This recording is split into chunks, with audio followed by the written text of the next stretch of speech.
안녕. 오늘은 무슨 얘기를 하면 좋을지 고민을 하다가 25년 여름에 어딜 갔다 왔지? 캐나다 여행을 갔다 왔는데 최근에 이제 넷플릭스에서 김선우랑 고윤정 나오는 드라마 이사랑 통역되나요를 같이 보는데 이제 거기에 나오는 배경이 캘거리랑 밴프 쪽이어서 실제로 다녀와 본 우리의 좀 여행기? 오늘은 그 얘기를 한번 해보면 좋을 것 같아. 그러면은 먼저 캐나다를 보통은 여행을 흔하게 가는 나라는 아니잖아. 그렇지. 만약에 북미권을 살지 않는 이상 아시아에서 그치. 미국이 더 매력적이지. 그치. 캐나다를 잘 생각하진 않지. 보통 뭐 뉴욕 여행을 가거나 뭐 신혼여행을 가도 요즘에는 멕시코 쪽 칸쿤 이런 데를 많이 가지. 캐나다 여행 간 사람은 유학 가는 거 아니고는 그치. 거의 다 이제 캐나다 유학생들이 거기 살면서 갔다 오고 하는 여행들이 많았지. 오빠는 그러면 왜 밴프를 여행지로 생각을 하게 되었어? 커뮤니티 이런 거 보는데 가장 좋았던 여행지 하면서 이게 막 1위로 이렇게 올라온 거야. 내가 봤는데 그게 밴프였어. 죽기 전에 가봐야 될 여행지 하면서. 보통 그 글보다 댓글을 받는 게 더 많이 보잖아. 그러니까 댓글에서 하는 얘기가 자기는 스위스보다 더 좋았다. 보통 그런 여행에 대해 감흥이 없는 사람이었는데 여기는 가서 정말 만족했다. 이런 글들을 보고 밴프를 가겠다는 마음이 들었고. 사실은 나는 밴프의 존재를 아예 모르고 있었어. 오빠가 얘기해주기 전까지는 그런 곳이 존재한다는 것 자체를 몰랐고 사실 처음에 염두에 뒀던 거는 퀘벡이었지. 보통은 도깨비를 더 많이 떠올리니까 그 아기자기한 그 동화마을 같은 그런 느낌 때문에 내가 살면서 여기를 한번 가볼 수 있을까 하면서 퀘벡을 처음에는 생각을 했는데 거기 가서 퀘벡만 찍고 오기에는 비용도 그렇고 시간적인 것도 그렇고 조금 더 뭔가 보고 올 만한 게 없을까 했는데 오빠가 나한테 사진 올라온 걸 커뮤니티에 보여줬는데 그거 보니까 너무 멋있는 거야. 그래서 진짜 이런 풍경이 있을까? 그러면서 나도 찾아보게 됐고 밴프 동영상들을 보니까 이 정도의 풍경을 볼 수 있다면 이 돈을 써서 먼 거리까지 갔다 오는 보람이 있겠다 해서 가는 걸로 결정을 했었지. 근데 가기는 되게 힘들었어. 아까 전에 말했지만 퀘벡도 버리기 싫고 이 밴프도 버리기 싫었는데 그 동선이 너무 어려운 거야. 그래도 그나마 내가 알기로는 캘거리 직항이 새로 생겨서 너 그게 있어서 돌아올 때는 좀 편했지? 밴프 여행을 한다고 했을 때 오빠는 기대하는 게 있었어? 일단 자연 경관을 보고 싶은 마음이 컸지. 나도 밴프 여행을 간다고 했을 때 일단 우리가 크게는 내가 볼 때는 방법이 세 가지가 있는 것 같아. 첫 번째는 차를 렌트를 하기. 렌트를 해서 직접 운전을 하면서 쭉 거기를 보는 건데 이거는 이제 한국에서 가는 여행자들한테는 조금 비추인 것 같아요. 시차 문제도 있고 장점일 수 있겠다라고 생각한 거는 동물, 야생동물 보는 거. 무스랑 곰이랑 뭐 이런 것들부터 시작해서 그거를 실제로 이제 차를 타고 쭉 가다 보면은 그 고속도로 자체가 국립공원 안에 있다 보니까 밴프 국립공원 아니어서 가다가 막 곰이 보여서 멈추고 그거를 구경하는 경우도 있고 해서 정말 진짜 야생으로 느껴보고 싶다 하면은 차를 렌트해서 가는 것도 하나의 방법인 것 같아. 인터넷이 잘 안 돼가지고 운전하다가 구글맵이 잘 안 돼서 못 가는 경우가 있더라고. 현지 사정을 잘 아는 사람이면 운전해서 가겠지만 일반적인 사람이면 그 지리도 잘 모르겠고 그치. 거리도 엄청난데 운전하기 조금 힘들 것 같아. 조금의 위험 부담이 있을 수 있겠다. 그다음에 두 번째가 일반적으로 밴프 투어라고 검색을 하면은 제일 많이 뜨는 게 한 40인승 정도의 버스를 대절해서 가는 투어 개념이지 패키지? 비슷한 투어 개념으로 가는 거였는데 그런 것들은 이제 식사도 중간중간 포함이 되어 있고 코스도 이미 다 짜여져 있어서 그런 투어 상품들이 크게 주로 하는 업체가 두 군데 정도가 있었어. 일단은 캘거리 출발이 잘 없었어. 밴쿠버 출발이 많아가지고 캘거리만 가야겠다 하는 사람들한테는 선택의 폭이 좀 좁을 것 같아. 그 다음에 이제 세 번째가 우리가 이용한 훨씬 더 작은 소규모 가이드, 개인 가이드가 따라 붙는 느낌의 소규모 투어였는데 둘 다 장단점은 나는 있을 거라고는 생각해. 아무래도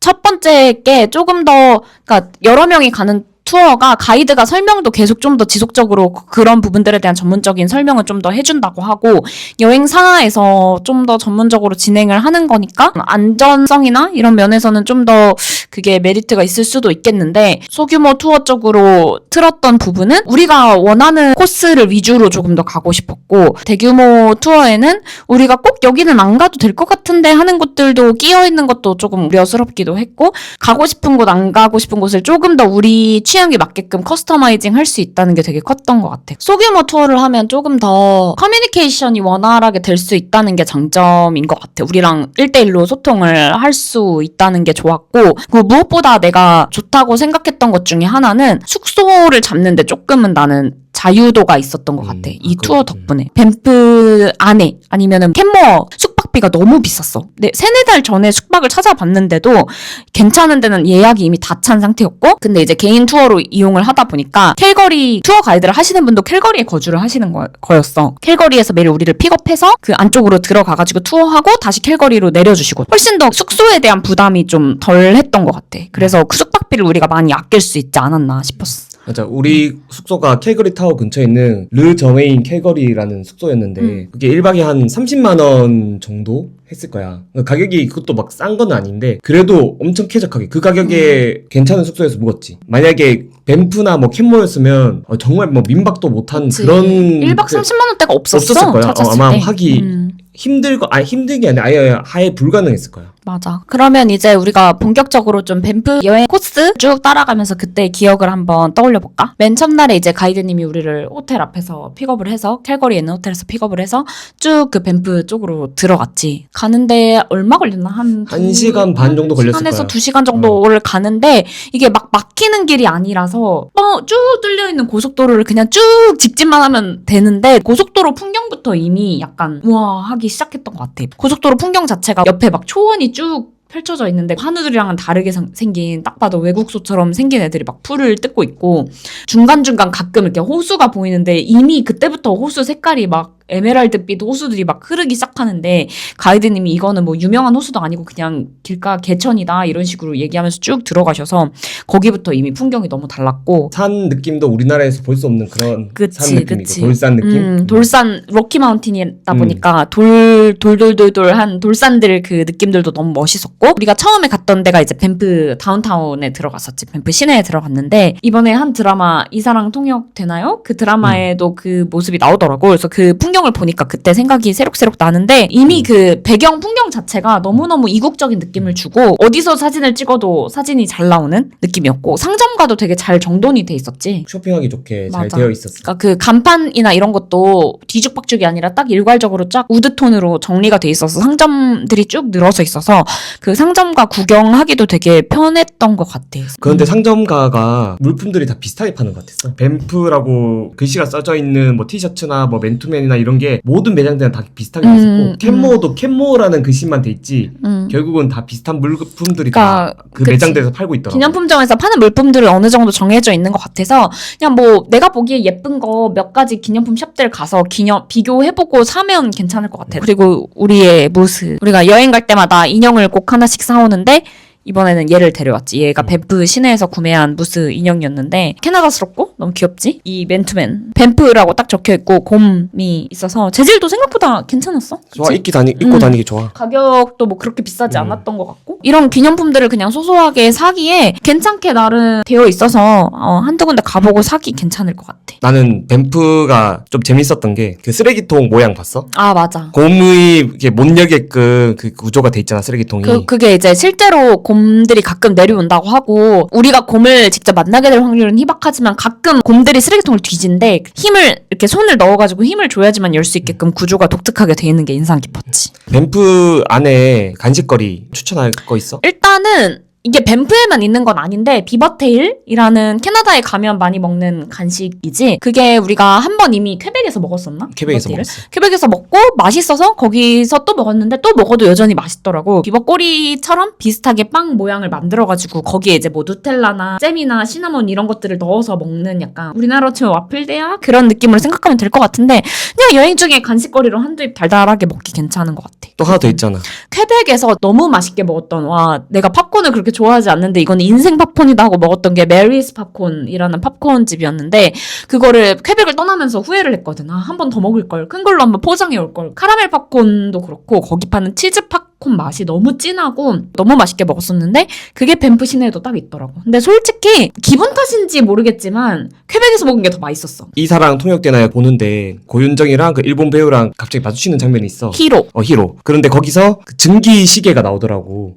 근데 내가 그래서 나는 본 기억이 맞아. 없거든. 밴프에 나는 없었던 것 본 기억이 같은데. 없고 내가 아니면 우리가 놓쳤나 거기를 생각해가지고 안 그래도 막 찾아봤어. 찾아봤더니 증기 시계는 없다는 거야. 그 아마도 밴쿠버의 증기 시계를 드라마니까 연출하기 위해서 좀 넣지 않았나 이 생각을 좀 들어 거기는. 아무튼 밴쿠버에는 증기 시계가 없다. 맞아. 우리가 찾은 이사통 오게티. 타운을 하나 더 얘기를 하면 이제 캔모어 타운을 갔잖아. 캔모어 다운타운. 우리는 이제 캔모어 다운타운에서 한 끼를 먹었지. 그때 우리가 로키 마운틴 플랫브레드 피자집에 갔었는데 가이드님이 추천해서 갔던 피자집이었어. 한번 도전해보고 싶다. 들소고기도 한번 도전해볼 만한 맛이었던 것 같아. 그렇게 좀 누린내가 나지 않을까 걱정했는데 생각보다는 그냥 베이컨처럼 얇게 이렇게 육포 뜨듯이 얇게 바삭하게 구워져서 나와가지고 루꼴라나 치즈랑도 잘 어울렸고 맛있게 먹었던 피자집이라서 먹을 게 마땅히 없다면 이 피자집에 가는 거를 추천하고 싶어. 본격적으로 밴프 여행에 대해서 조금 얘기를 해보려고 하는데 코스는 모레이노스, 레이크 루이스, 페이토스, 보우레이크, 아이스필드, 타카카오 폭포, 그다음에 에메랄드 호수. 이런 식으로 이게 근데 하루에 다 갔던 게 아니라 우리가 며칠 동안 갔지? 3일에 거쳐서 갔어. 그래서 첫날에는 모레인 호수가 우리가 처음 봤던 호수였지. 어땠어? 내 느낌은 백두산 천지를 안 가봤지만 백두산 천지를 처음 가보면 이런 느낌이지 않을까? 조금 묘하기도 하고 용이 나올 것 같은 느낌? 색깔이 좀 묘한데 이날은 좀 햇빛이 좀 덜해서 그런지 몰라도 완전 에메랄드까지는 아니고 좀 묘한 색깔을 띠긴 했어. 그래도 나는 처음 보는 색이었어. 옥색? 물에서 어떻게 이런 쨍한 형광 하늘빛이 옥빛으로 이렇게 나지? 라는 생각이 들었고 처음 만나는 호수다 보니까 좀 소름이 끼쳤던 것 같아. 되게 호수폭이 되게 넓잖아. 그 넓고 큰 호수를 위에서 약간 이렇게 내려다보는 느낌으로 볼 수 있는데 가이드님이 우리 바위에 앉은 사진이나 막 이런 것들도 여러 장 찍어주셔서 첫 인상이 이 투어 하길 잘했다. 실망하지 않겠다. 라는 느낌으로 이 모레인 호수를 처음 만났던 것 같아. 윈도우 로그인 하기 전에 뜨는 화면 중에 하나일 것만 같은 그런 곳에 내가 있다는 생각이 들어서 되게 비현실적인 공간이었던 것 같아. 완전 밑으로 내려가서 물도 잠깐 담글 수 있었어. 맞아. 여기에 이미 배 위에서 뭔가 할 수 있는 액티비티들이 있는가 보더라고. 근데 우리는 처음이라 그런 걸 하진 않았는데 가이드님이 이쪽으로 내려와서 물 한번 만져봐도 된다 그래가지고 내려가서 만져봤는데 신기했던 게 나는 눈으로 볼 때는 엄청 쨍한 하늘색인데 이렇게 물을 떠보면은 그냥 투명한 물인 게 되게 신기했던 것 같아. 그게 설명하는 걸 들어보니까 약간 석회 물질이랑 빙하 이게 녹은 게 이게 만나고 햇빛이 쨍할 때 이 색깔이 띈다고 하더라고. 그래서 햇빛이 쨍하면 쨍할수록 더 에메랄드빛이 더 나오고. 그렇게 들었었어. 그리고 나서 또 이동을 해서 도착한 곳이 레이크 루이스였는데 이 레이크 루이스가 내가 알기로는 김연아 선수가 겨울에 스케이트 훈련을 하러 갔었나 그래가지고 우리 한때 좀 꽤 그래도 알려졌었을걸? 레이크 루이스는 훨씬 더 평화롭고 아름답다. 진짜 잔잔하고 평화로운 그런 느낌이 더 강했던 것 같아. 밴프 했을 때 가장 유명한 곳이 레이크 루이스라고 알고 있어. 여기가 유명하고 우리 입장했을 때부터 사람들 엄청 많잖아. 근데 우리도 여기부터 이미 멋있어가지고 넉넉히 보고 있는데 가이드님이 여기 아니라고 좀 더 깊은 곳으로 사람 조금 더 그러니까 없는 곳으로 우리를 인솔해서 들어갔는데 그때부터 황홀해서 눈이 부신데도 일부러 선글라스를 벗고 봤어. 맞아. 눈을 뗄 수가 없는 풍경이었고 거기 막 외국인들 우통 벗고 들어가서 막 맨몸 수영하고 있고 모레인 호수보다는 좀 더 접근하기가 좋게 이렇게 평지스럽게 이렇게 있다 보니까 막 애기들 들어가서 발 걷고 막 놀고 있고 하는데 그 햇빛에 물이 반짝반짝 비치면서 윤슬처럼 이렇게 생겨나는데 그 물 색깔도 모레인보다는 조금 더 옅은 색깔이 이렇게 나면서 그런 장면들 세계 각국 사람들이 몸 담그고 막 놀고 있는 장면들을 그냥 보고만 있어도 되게 힐링이 되는 행복해지는 느낌의 호수였던 것 같아. 여기 뒤에 되게 비싼 호텔이 있었어. 언젠가 진짜 내가 우리가 로또 당첨되면 다시 가는 걸로. 당첨되다면 거기에서 몇 박 묵으면서 좀 보고 겨울에 스케이트도 타고 김연아처럼 할 날이 다음 생에라도 오면 좋겠다라는 생각을 하면서 봤던 것 같아. 둘째 날 우리가 어딜 갔지? 첫 코스로? 산 보이는데 높은 곳에 가가지고 봤는데 거기가 위치가 뭔지 모르겠어. 근데 가이드님만 아는 장소로 가서 언덕 느낌으로 위에서 그 아래를 풍경을 볼 수 있는 기차도 지나가고 하는. 밴프에 기차가 지나가는데 그 기차 지나가는 게 정말 그 영화 속에 나오는 것처럼 증기 기관차 푸푸 막 이런 소리를 경적을 울리면서 기차가 지나가는 그거를 이렇게 내려다볼 수 있는 언덕 같은 곳이 있었지. 눈으로 보기에 제일 예뻤던 호수가 나는 이 페이토 호수. 그랬구나. 너무 비현실적이었고 나는 그 영화 아바타가 딱 떠올랐어. 주변에 이제 사람들이 사진 찍고 하는데 그 자연 풍경만 이렇게 쫙 내려다보면 와 너무 황홀하고 저기에 뭔가 신비의 생명체가 살고 있을 것만 같고 물 색깔도 너무너무 뽕따색.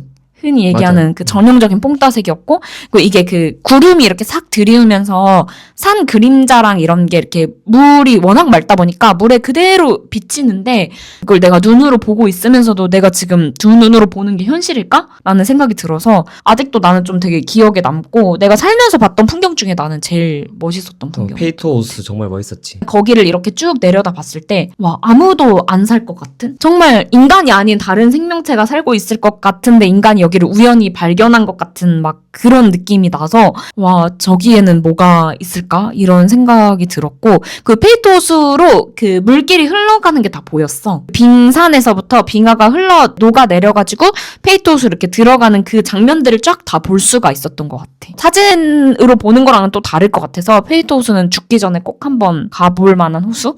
그리고 그 다음에 우리가 간 게 그 보우 레이크였는데 여기에서는 우리가 물을 담그고 많이 놀았어. 맞아요. 사람이 없었어. 근데 너무 차갑더라. 난 상상 이상으로 차갑더라고. 그러니까 가는 길에 이렇게 여기가 보우 레이크예요 하면서 이렇게 내려주셨는데, 그래서 한번 발로 물도 담가보고 좀 이렇게 놀다가 앉았다가 가라고 하셔가지고 양말 벗고 담가봤는데 진짜 차가웠어. 얼음장 맞아, 물이. 진짜 차갑더라. 중간에 한번 가이드님이 내려줘가지고 컵라면 먹는 타임이 있었어. 맞아. 중간에 약간 캠핑장 같은 그런 데서 정확하게 어딘지 모르겠는데 신라면, 컵라면 막 이런 것들을 일일이 다 해가지고 물까지 끓여서 세팅을 해주셔서 캠핑장 같이 그런 나무 의자로 된 그런 데서 라면 먹고 한 바퀴 돌고 이렇게 할 수 있었던 것 같아. 마지막 날에 간 곳이 아이스필드를 첫 번째로 갔는데 그 우리가 밟고 서 있는 거기까지가 빙하였다고 계속 적혀 있더라고. 시간이 지나면서 점점점 빙하 면적이 줄어서 멀어지고 있는 건데, 그 거기가 유명한 콜롬버그 아이스필드인가? 빙하마다 빙원이 다 다른데 아마도 내 생각에는 콜롬버그라는 빙원에서 흘러나와서 그걸 그렇게 부르는 게 아닌가 싶었지. 그래서 그 아이스필드를 이렇게 쭉 보면서 길을 이렇게 따라서 걸을 수 있었는데 어땠어? 가까이 가면 갈수록 이미 춥더라고. 여기가 빙하 지형이다 보니까 가면 갈수록 너무 추웠고, 내가 느끼기로는 뭔가 화성 같은 느낌도 들었어. 맞아. 약간 우주 같은 느낌도 맞아. 들고 다른 호수를 보는 거랑은 좀 다른 느낌으로 신비로웠던 것 같아. 호수는 막 우와 풍경이 너무 아름답다 황홀하다 이거였다면, 아이스필드는 와 내가 빙하에 있다니, 그 빙하는 이런 느낌이구나, 오빠 말대로 진짜 어디 다른 행성에 온 것 같다 이랬고, 너무 새로운 경험이었고, 나는 나름 그런 생각도 들었어. 아 이게 빙하가 원래는 더 컸던 거잖아. 그 우리가 밟고 서 있던 데까지 이게 줄어들고 있다고 들었어. 빙하가 있던 거였는데 이게 점점 이렇게 녹고 있고 줄고 있고 한 게 눈으로 약간 보이는 느낌? 그게 말로만 한국에서 뭐 북극곰의 눈물 이렇게 할 때는 와닿지 않다가 거기까지 가서 내가 밟고 서 있는 데까지가 빙하였다라고 생각하니까 아 진짜 이게 환경에 대한 생각도 들고 나름 그랬던 것 같아. 그다음 우리가 타카카오 폭포로 갔었는데 그때 어땠어 보고 나서? 나도 일단 우리나라에서 보통 폭포를 보면 뭐 강 같은 데 가거나 산 같은 데 올라가다가 약간 쫄쫄쫄쫄 조금만 떨어져도 폭포를 하고 하니까 뭐 그런 거겠거니 하고 올라갔는데 생각보다 훨씬 장엄하고 뭔가 가슴이 뻥 뚫리는 느낌을 받았어. 내가 밴프 투어를 하면서 되게 크게 느꼈던 거는 자연마다 장소마다 주는 느낌이 되게 다르다는 거였는데, 타카카오가 그때 가이드님이 알려주셨는데 원주민 말로 깜짝 놀라는 그런 말이라고 했었어. 어머나처럼 그런 거를 타카카오 이렇게 얘기한다고 했던 걸로 내가 기억이 나거든. 근데 왜 그랬는지가 조금 이해가 될 만큼 그게 물줄기가 콸콸콸콸콸 이렇게 떨어지는 모습이 보면서 되게 속이 시원해지더라고. 뻥 뚫리더라고 속이. 가장 우리한테 좋았던 장소지. 그치, 잊을 수 없는, 평생 잊을 수 없는 장소일 것 같은데, 에메랄드 호수지. 에메랄드 호수라는 곳에 갔지. 기대를 했던 거는 여기서 이제 카누를 탈 수 있다고 해서 가이드님이 우리한테 먼저 사전에 물어보셨었어. 카누를 탈 거냐고. 그래서 우리가 고민을 좀 하긴 했어. 가격이 10만 원 넘었던 것 같은데. 그랬던 것 같아. 카누 한번 타는데 10만 원이 넘다 보니까 눈으로 봐도 충분하지 않을까 하다가 그래도 언제 한번 이 호수에서 카누를 타보겠냐라는 생각에 사전에 신청을 하고 갔었는데, 나는 이게 잊을 수 없는 경험일 것 같고 눈물이 났었어. 그 카누를 타면서 감성에 젖어서 마지막에 진짜 눈물이 났었고, 지금도 다시 생각해도 약간 소름이 돋을 만큼 꼭 밴프 여행을 간다면 에메랄드 호수에서 카누를 한번 타보라는 말을 하고 싶어. 뭐 다양한 각도에서 볼 수 있으니까 그게 너무 좋더라고. 또 재미도 있고. 맞아. 이 에메랄드 호수가 말 그대로 진짜 에메랄드 빛이었어. 그날 날씨가 좋아서 햇빛이 쫙 들어가지고 더 그랬는지 모르겠는데, 호수 위에 딱 오르니까 그림 안에 내가 진짜로 들어간 느낌? 그 그림 같은 풍경 명화 속에 내가 실제로 안에 들어가 있는 그런 느낌이 너무 들었던 것 같고, 그 에메랄드 호수 카누를 타면서 오른쪽에 보이는 풍경이랑 왼쪽에 보이는 풍경이 되게 달랐어. 그래서 한쪽에 보이는 풍경은 되게 약간 연두빛에 막 파릇파릇하고 햇살이 쫙 드는 그런 쪽이 있었고, 그다음에 한쪽은 산이 쫙 이렇게 펼쳐져 있는 곳이 있어서 이쪽 봤다가 막 사진도 이쪽으로 찍어봤다가 저쪽으로도 찍어봤다가 카누 노젓는 거 멈춘 채로 멍하니 있어도 계속 하루 종일도 여기 있을 수 있겠다 싶을 만큼 너무너무 아름다웠고, 그리고 밴프 투어의 마지막 일정이다 보니까 그 여행 기간을 좀 돌아보게 되고 내가 살면서 다시 여기 올 일이 있을까? 캐나다 밴프 이렇게 먼 곳을 한번 와봤으니까 웬만하면 또 안 올 것 같은데 이렇게 아름다운 장면을 또 내가 볼 수 있을까? 그런 생각을 하면서 이 1분 1초 흘러가는 시간들이 정말 소중하다라는 생각을 많이 했던 것 같고, 그 한순간 한순간을 눈에 많이 담으려고 했던 것 같아. 사람들도 우리를 카툰 타는 모습들을 이렇게 하나의 풍경으로도 많이 찍으니까 다른 사람들이 아름답게 찍는 풍경 속에 내가 들어있겠구나, 우리가 일부분으로 들어있겠구나 막 이런 생각도 들면서 아무튼 너무너무 기억에 남는, 투어 중에서 제일 기억에 남는 경험이었던 것 같아. 후회 없어.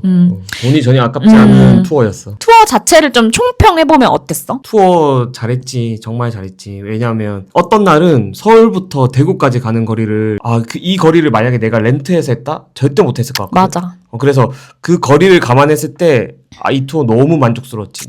편하게 갈 수 있고. 아무래도 한국 분이시다 보니까 궁금한 것들도 많이 물어볼 수 있었고, 한국 이야기도 하고 막 하면서 되게 가는 시간들이 그렇게 지루하지 않게끔 수다도 떨고 하면서 갈 수 있었던 것 같은데, 호불호가 갈릴 수도 있겠는 포인트들은 있었다고 나는 생각은 해. 많이 물어봐야 되는 것 같아. 이 투어를 이용하게 되면 그냥 가면서 궁금한 게 있으면 이거는 왜 그런 거예요? 이거는 왜 그런 거예요? 이렇게 먼저 물어보면서 말을 걸면은 많이 소통이 되는 것 같아서, 전문 여행 가이드 이런 느낌보다는 좀 더 우리가 가고자 하는 장소를 편하게 커스터마이징 해주고, 원하는 곳까지 운전 다 해주시고, 뭔가 전문적인 어떤 설명을 원한다. 내가 막 어른들 패키지 여행 갈 때 가이드가 막 마이크로 설명해주는 것 같은 그런 걸 원한다 하면은 대형 여행사가 더 맞을 수도 있기는 하다. 그리고 통신이 정말 안 되는 것도 좀 주의해야 되는 것 같긴 해. 한 가지 에피소드가 있었잖아. 그날 우리 2명뿐만 아니라 우리가 원래 그 일정을 짠 데에 그대로 가겠다고 한 커플이 한 분 더 계셔가지고, 그리고 맞아, 넷이서 가면 더 싸게 갈 수 있는데 혹시 같이 가도 되냐고 가이드님이 제안을 하셔서, 뭐 우리도 새로운 사람 만나는 거 좋아하니까 오케이를 해서 넷이 같이 갔었지. 에메랄드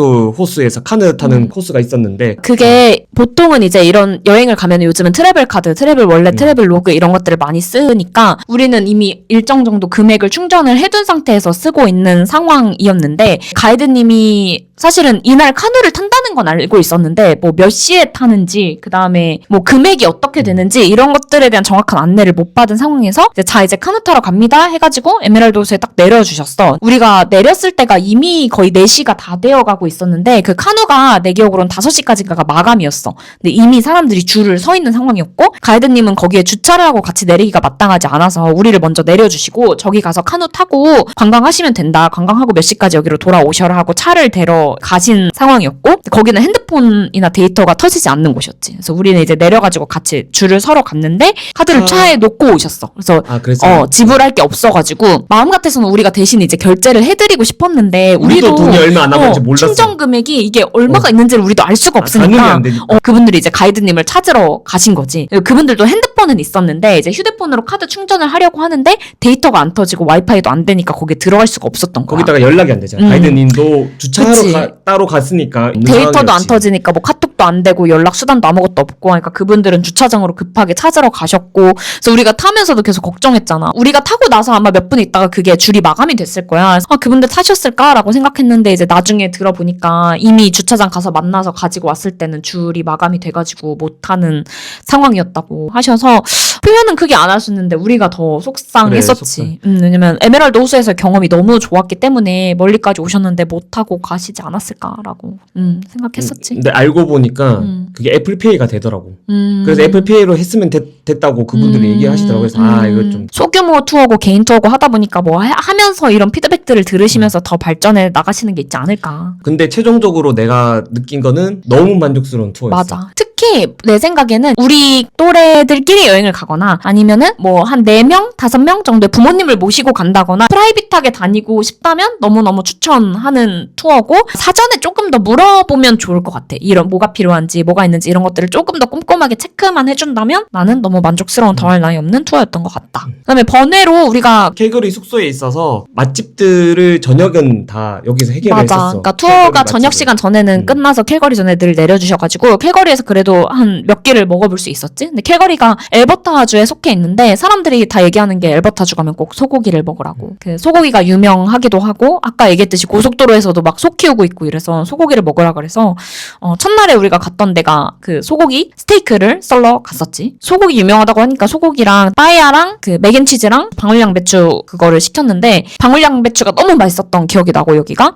근데 다른 사이드는 비추. 빠에야도 맛이 없었고 맥앤치즈도 내가 더 만드는 게 맛있을 것 같았고. 근데 소고기는 너무너무 한국에서 이 정도 크기의 스테이크를 써는 것보다는 좀 괜찮은 가격에 분위기 내서 먹어볼 수 있으니까 엘버타주 가면은 먹을 거 없다 하면 고기 먹는 것도 좋은 것 같아. 그 다음에 둘째 날 갔던 데가 템프 헨리 파스타바 느낌의 레스토랑이었는데 나는 여기가 캘거리에서 갔던 음식점 중에서는 제일 좋았어. 양에 비해서 가격이 좀 그치. 비쌌어. 아무래도 외식 물가가 캐나다가 비싸다 보니까 그랬는데 여기서 참치 회였나? 몇 점 이렇게 나온 걸 먹었는데 가격은 있었지. 진짜 비쌌는데 또 너무 맛있었고 여기서 나온 파스타 또 오로지 이제 치즈랑 후추랑 이것만 넣어서 만든 파스타였는데 너무 맛있게 먹었었고 마지막에 디저트로 약간 달고나 같은 게 올라간 크림브릴레 비슷한 그런 걸 먹었는데 이 디저트도 너무 맛있었어서 여기도 괜찮은 것 같아. 여기서 직원들도 너무 친절했고 이런 귀여운 엽서를 기념품으로 선물로 이렇게 주셔가지고 집에 가지고 왔는데 이게 그 사장님이 직접 디자인해서 만든 거라고 내가 들었던 것 같아.